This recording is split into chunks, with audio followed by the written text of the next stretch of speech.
world is a dangerous place.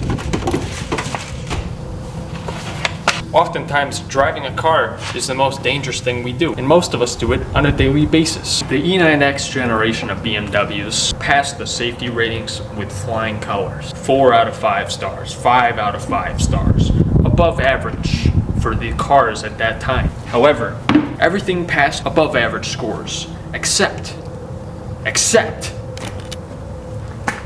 what? Except pedestrians. The pedestrian test. I never thought it was good to get hit by any car. But what makes getting hit by an E90 or an E92, whatever, worse than getting hit by any other car? Awarding 4 out of 36. Reporting the 3 Series was very disappointing in this measure. They actively went and found people to hit for this test, by the way. Yeah, how did they test it? How many people died testing this? Today, we're gonna put that to the test.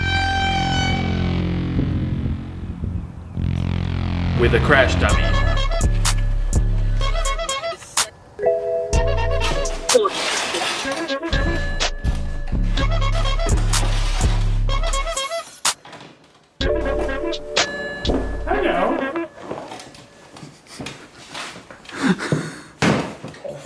If you ever want to catch another one of my car repair videos, head on over to ScottyKilmer.com. They turned Scotty Kilmer into plastic crap. Fuck you, BMW!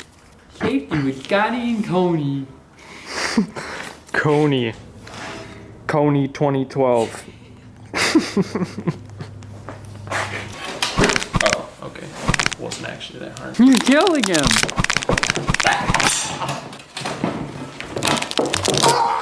Oh no! All right, partner.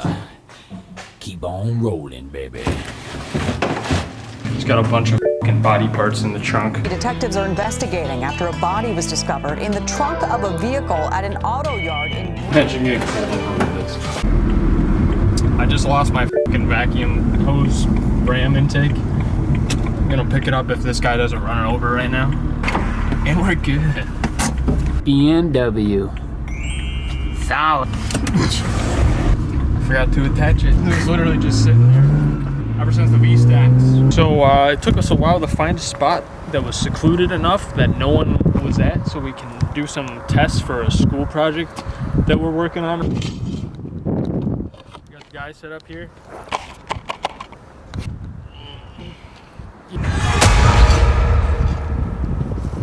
All right, test number 1.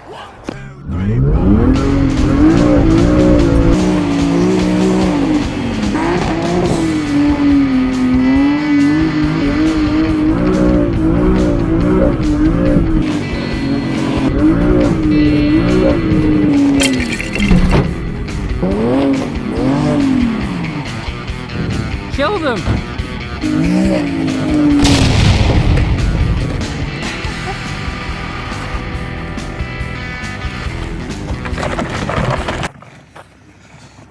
What do you think, safety man?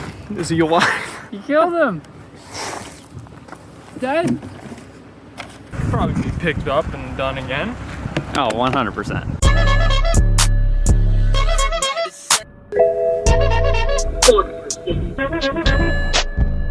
So let's just say you're in your living room. You're watching TV with the family, but then suddenly E90 busts through the door. Are you prepared for what's gonna happen? No. I mean, we'll find out. We'll find out. Sure you don't want to wear the cone costume? It's funny. I've been safety enough. Safety man! Safety is first.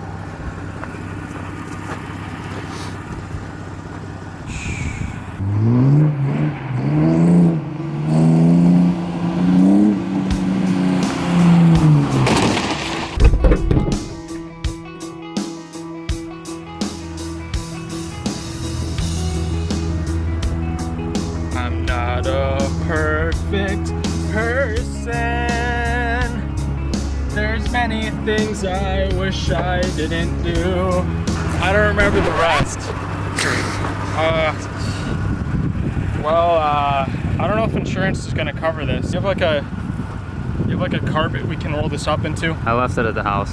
Sorry. We can probably bury it over there. That'll work. Yeah. Okay.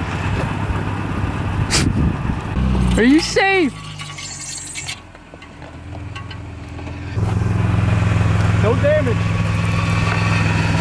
We're good. We're good. The car is good. I would say it does pretty good against pedestrians. I would too. Yeah, dude, there's not even any damage. Did it look good on the camera? Yeah. Okay, good. Great shot. He fell. Oh, son of a bitch. I'm falling and I can't get up. Look at them all peaceful.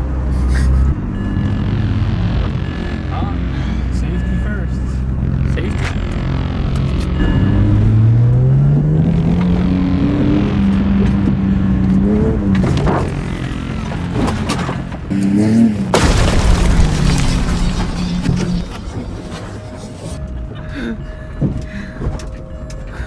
I think he's so high. I think he survived.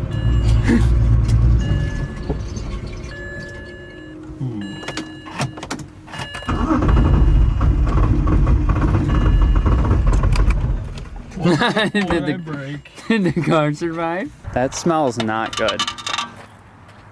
What was that? No, man. What'd you break? What did I break? It's plastic. How'd you break something? Radiator's fine.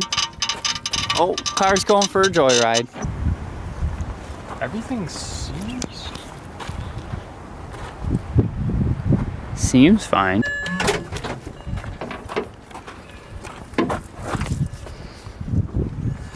Jim Bob will bury you at the house. Don't you worry about it. In there. Oh, yeah. Waiting for AAA. Safety first. Car no-go. So after consulting a doctor and other professionals in this field, we determined that the E90X does perfectly fine against pedestrians. The mannequin was brought back to JCPenney unharmed. But more importantly, however, the car, which appears to be totally fine, but what went wrong? It seems out of fear of legal prosecution, the motor had spun a bearing and threw a connecting rod through the block. But really, what actually happened? All we did was hit a plastic mannequin at about 25 miles an hour. You know, pretty rudimentary stuff to do with your car, which left no visible damage to anything. Well, the answer is far dumber than I expected. The fuel pump was unplugged. So what I assumed what happened was all the broken pieces of the TV stand from the previous attempt were picked up and put in the back of the car so I wouldn't run them over again. But I think when we hit the brakes pretty hard, that everything jolted forward and hit the connector, because after getting it home, doing some diagnosis and reading the codes, which pointed me to the fuel pump, I turned around and noticed that a connector coming off the EKP was unplugged. So of course, after plugging it back in, the car worked totally fine. But hey, that's what AAA is for. Well, anyways, I hope you learned something from today's video, and we'll see you again next time when we test the underwater capability of the E90X platform.